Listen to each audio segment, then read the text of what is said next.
My research topic asked for the best way to convey the experience of a ship through one small visual.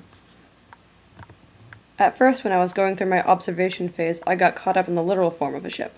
I would look at all those models from the Science Museum, or I would be standing on the deck of the USS Constitution, and I would really get excited about the beams and the sails and the woodiness of it all. But then one class in the middle of the semester, we spent a day gathering random art materials and doing some experimental craftsmanship. We would all just make the first thing that came to our heads. So, naturally, since I was cut up in the literal form, I made a ship out of paper and toothpicks. But then as class went on, I started doing other things because making that ship was kind of boring. So instead I started making words out of random found materials, like tongue depressors and salt. When I started working on those, I was intrigued by how much more engaged I was by the type than by the form of a ship.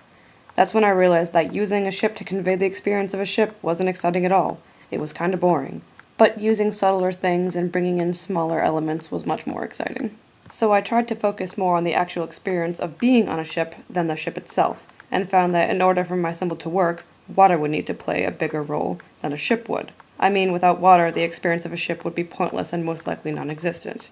So my sketches started including more and more types of splashing and swelling and gushing water, and they immediately improved. I started juxtaposing them next to images associated with ships, like starboards or masts or anchors. Many hours of tinkering later, I ended up with one particular starboard and one particular wave, and they eventually made up my final symbol.